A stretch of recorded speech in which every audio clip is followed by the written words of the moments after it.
Guys, welcome back to our channel Lakshya education में आप सभी का आज एक बार फिर से स्वागत है।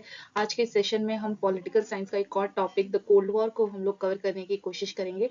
Cold war basically class 12th के लिए बहुत ज़्यादा इंपॉर्टेंट है, क्योंकि अब तो क्लास 12th में जो बच्चे हैं वो लोग तो बोर्ड एग्जाम्स देंगे, तो उनके लिए क्विक रिवीजन हो जाएगा कि कोल्ड वॉर होता क्या है। और जिन बच्चों ने अभी तक ढंग से पढ़ाई नहीं की है, कोई बात नहीं, आप इस वीडियो को देख लीजिए, आपको बेसिक स्ट्रक्चर पता चल जाएगा। और एक बार आप अपने एनसीईआरटी के चैप्टर को पढ़ लीजिएगा, आपके सारे कॉन्सेप्ट क्लियर हो जाएंगे। उसके बाद आपको कोई डाउट नहीं रहेगा और आप अपने एग्जाम में अच्छे से आंसर लिख सकते हो।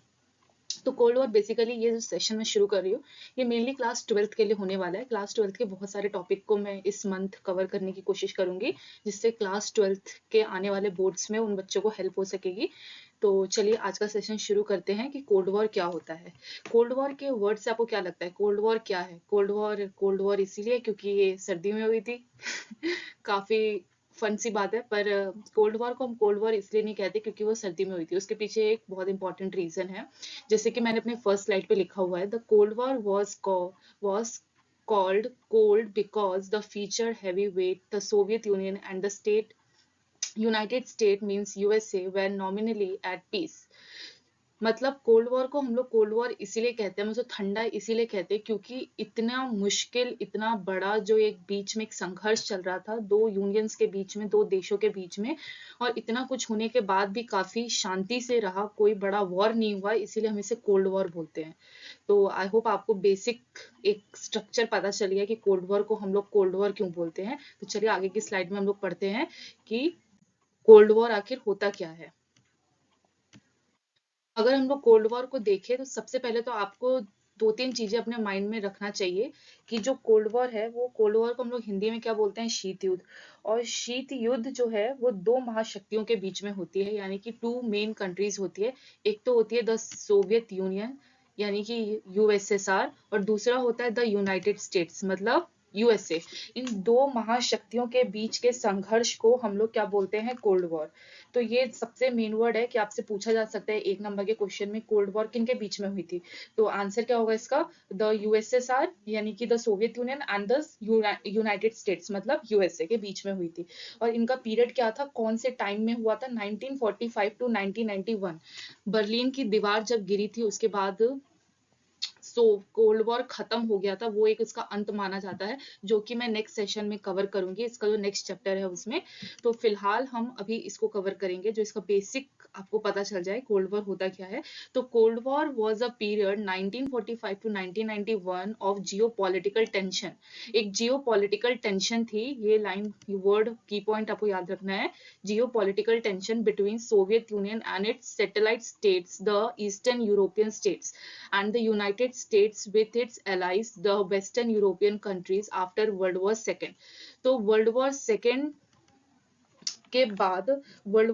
के बाद सोवियत यूनियन और उसके आश्रित देश यानी कि सोवियत यूनियन के आश्रित देशों को हम लोग क्या बोलते हैं, सैटेलाइट स्टेट्स, जो ईस्टर्न यूरोपियन कंट्रीज थी। और जो यूएसए है उनके जितने एलाइज कंट्रीज है जिनको हम लोग वेस्टर्न यूरोपियन कंट्रीज बोलते हैं। तो ये आपको याद रखना है, ईस्टर्न यूरोपियन कंट्रीज जो होते हैं वो सोवियत यूनियन का पार्ट है, और जो वेस्टर्न यूरोपियन कंट्री है वो यूएसए का पार्ट है। तो ये दो मेन पॉइंट है जो आपको याद रखना है, और इस आपको आंसर में इस चीज को लिखना, अपने आंसर में लिखना बहुत ज्यादा जरूरी है।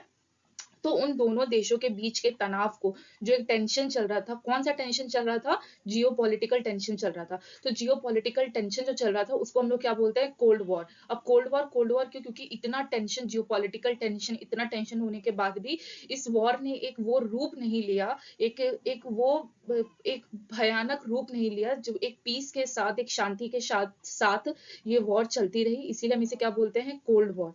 तो कोल्ड वॉर जो है वो mainly dominated by two super power आपको मैंने बता दिया कौन से दो सुपर पावर हैं, the Soviet union and the US के बीच में हुआ था।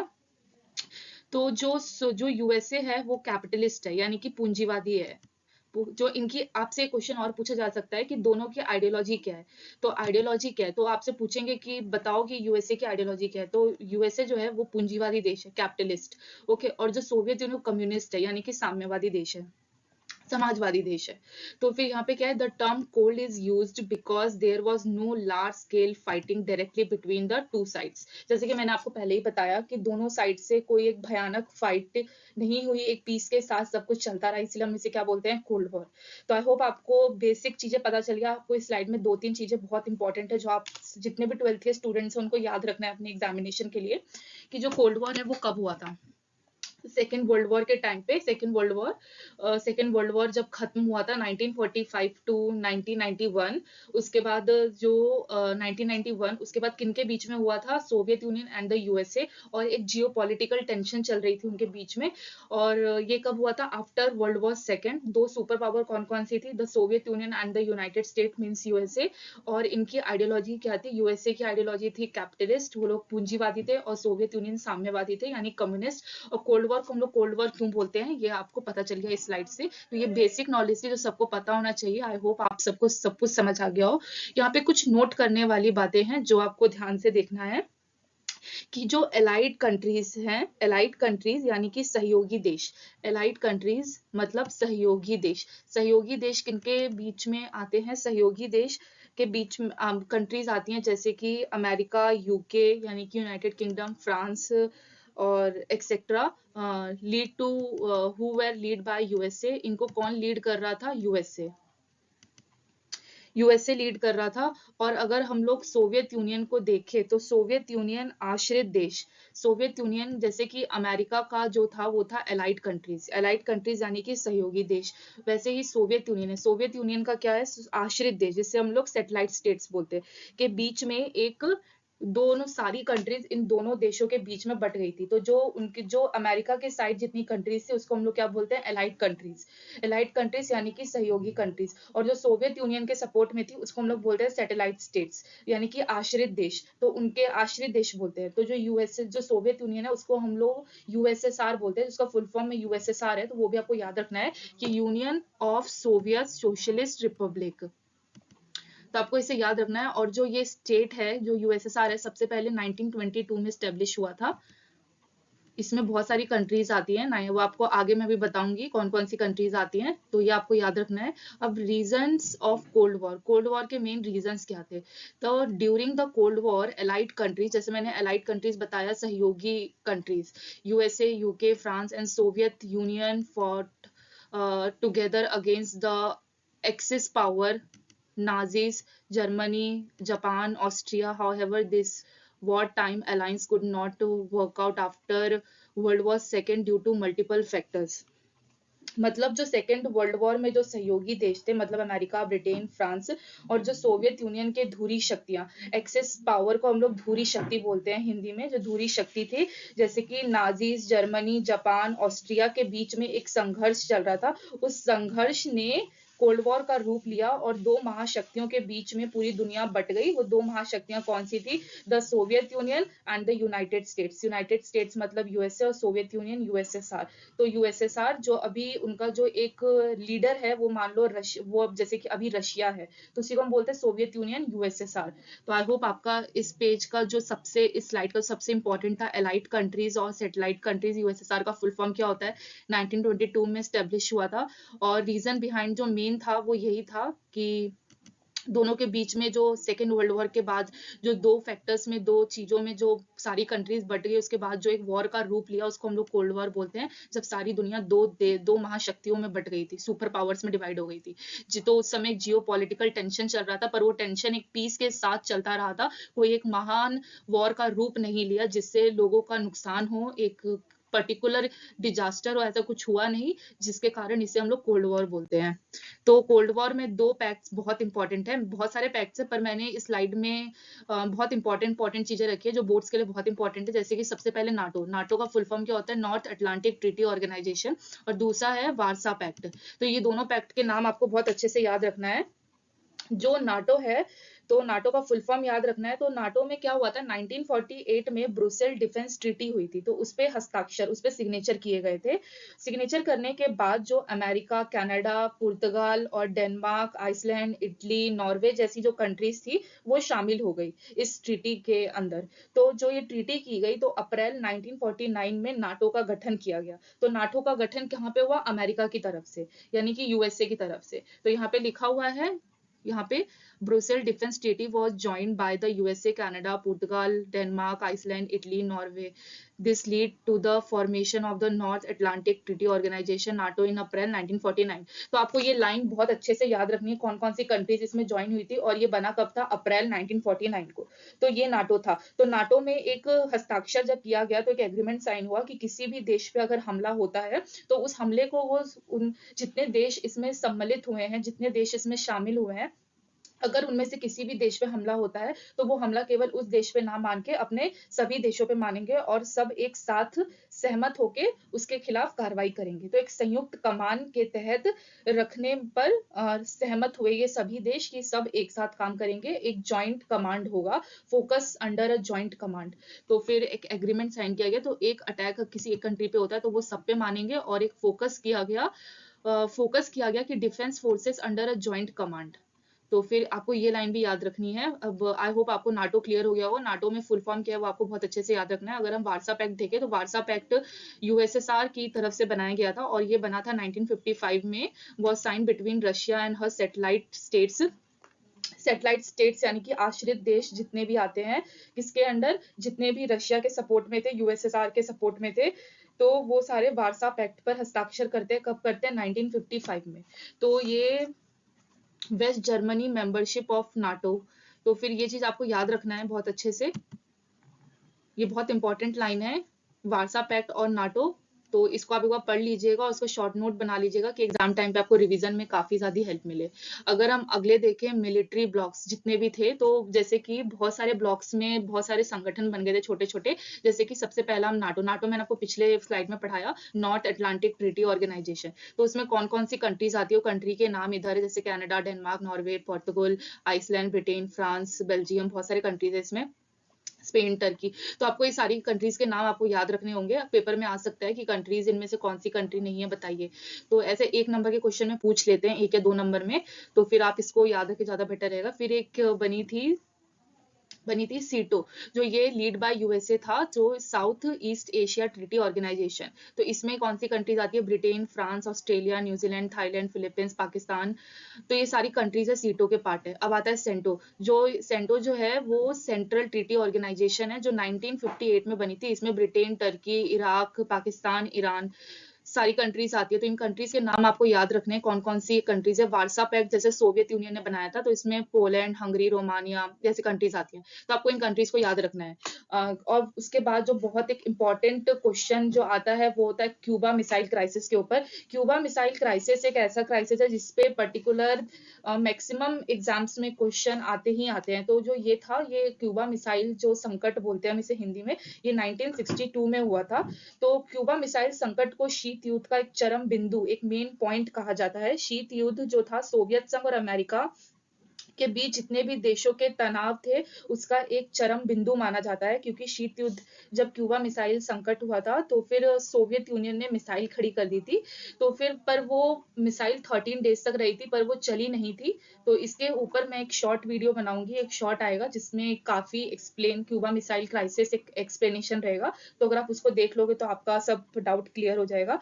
तो वो शॉर्ट वीडियो जल्दी ही अपलोड होगी, तो आप उसको एक बार देख लेना। तो उसमें मैं बहुत अच्छे से एक्सप्लेन कर दूंगी क्यूबा मिसाइल क्राइसिस क्या था। पर ये मोस्ट इंपॉर्टेंट क्वेश्चन है, क्योंकि इस पे क्वेश्चन बनता ही बनता है। जितने भी क्लास 12th के स्टूडेंट्स मेरे को देख रहे हैं, सॉरी देख तो नहीं रहे हो मैं, क्योंकि मैंने वीडियो ऑफ कर रखा है, मेरे को सुन रहे हो, तो फिर बहुत इंपॉर्टेंट क्वेश्चन है, इसको मार्क कर लो। ये क्यूबा मिसाइल क्राइसिस पे क्वेश्चन बनता ही बनता है, चाहे वो 1 नंबर में आ जाए, चाहे वो 3 नंबर में आ जाए, या फिर 5 नंबर में आ जाए। कितने भी नंबर में क्वेश्चन आ जाए, बनता ही बनता। जब मैंने बोर्ड दिए थे, तो मेरे टाइम पर भी क्वेश्चन आया था, आपके टाइम पे भी आ सकता है। मोस्ट इंपॉर्टेंट क्वेश्चन है, 1962 में हुआ था। तो फिर इसके ऊपर एक जो खुश्चेव थे, मिसाइल खुश्चेव, उन्होंने क्यूबा में परमाणु मिसाइलें तैनात कर दी थी। तो उसके ऊपर मैं एक शॉर्ट वीडियो बनाऊँगी, जिससे आप देख लोगे तो आपके सारे डाउट्स क्लियर हो जाएँगे। अगले चैप्टर में हम नॉन अलाइन्ड मूवमेंट यानी कि गुट निरपेक्ष जो था इसके बारे में मूवमेंट जो था, इसके बारे में अगले सेशन में मैं बात करूँगी, क्योंकि इसमें ये इंडिया से काफ़ी ज़्यादा जुड़ा हुआ है। क्योंकि आपने अभी तक जितने वारसा पैक्ट देखा, सीटो, सेंटो, आपने नाटो देखा, उसमें कहीं पर भी इंडिया का नाम नहीं है। तो इंडिया क्यों नहीं है? तो फिर उसके पीछे भी एक बहुत बड़ा रीज़न है, जो मैं नेक्स्ट सेशन में अच्छे से एक्सप्लेन करूँगी कि नॉन अलाइन्ड मूवमेंट होता क्या है। तो उसमें आपको बहुत अच्छे से पता चल जाएगा कि उसमें इंडिया का बहुत बड़ा रोल था। तो वो आप मेरे नेक्स्ट सेशन के लिए थोड़ा वेट करें, कल शायद आ जाएगा। नेक्स्ट सेशन में मेरे नॉन अलाइन्ड मूवमेंट बहुत अच्छे से एक्सप्लेन रहेगा, तो आप उसको देख लीजिएगा। अगर हम लास्ट स्लाइड को देखें तो एंड ऑफ कोल्ड वॉर का एंड कैसे हुआ? तो कोल्ड वॉर का एंड होने के पीछे 2-3 मेन रीजन थे। मैंने 3 रीजंस को लिखे। एक तो मिलिट्री रीजन था कि जो सोवियत यूनियन था, अंतरिक्ष और हथियारों की प्रतिस्पर्धा में सैन्य आवश्यकताओं को पूरा करने में सोवियत यूनियन के संसाधनों का बड़ा नुकसान हुआ था। मैंने यहाँ पे इंग्लिश में लिखा है और मैंने हिंदी में भी बोला है कि दोनों भाषाओं को किसी भी भाषा में प्रॉब्लम ना हो। इंग्लिश में पूरे नोट्स है और हिंदी में मैं समझा रही हूँ। तो जो अंतरिक्ष और हथियारों की जो एक प्रतिस्पर्धा थी दोनों सुपर पावर्स के बीच में, महाशक्तियों के बीच में, उसके बीच में जो यूएसएसआर थी, जो सोवियत यूनियन थी, उनके जो संसाधन थे, रिसोर्सेस थे, उनको काफी ज्यादा हानि पहुंची, जिसके कारण एक सैन्य नुकसान हुआ। मिलिट्री रीजन्स का काफी ज्यादा नुकसान हुआ। तो मिलिट्री रीजन उसके पीछे बहुत ज्यादा एक अहम भूमिका निभाता है। अगर हम पॉलिसीज ऑफ मिखाइल गोर्बाचेव देखें तो इन्होंने क्या किया था, इन्होंने एक लिबरलिज्म को सपोर्ट किया, इन्होंने मुक्त बाजार नीतियां निकाली, एक पुनर्जागरण की सोच रखी, और जैसे कि ओपननेस और रिस्ट्रक्टिंग नीतियों को अपनाया।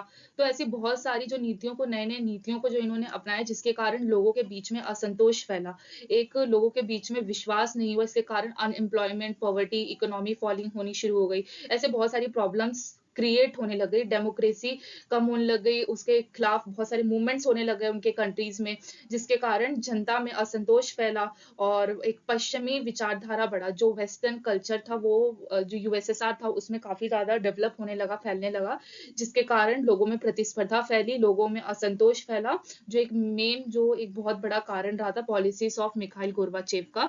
तो ये एक मोस्ट इंपॉर्टेंट पॉइंट है। अगर आप लिख रहे हो कि कोल्ड वॉर क्यों खत्म हुआ, उसके पीछे आपको मेन रीजंस लिखने हैं, तो ये रीजन बहुत इंपॉर्टेंट है, जो मैंने 3 रीजंस लिखे हैं। और जो थर्ड रीजन है वो है अफगानिस्तान वॉर।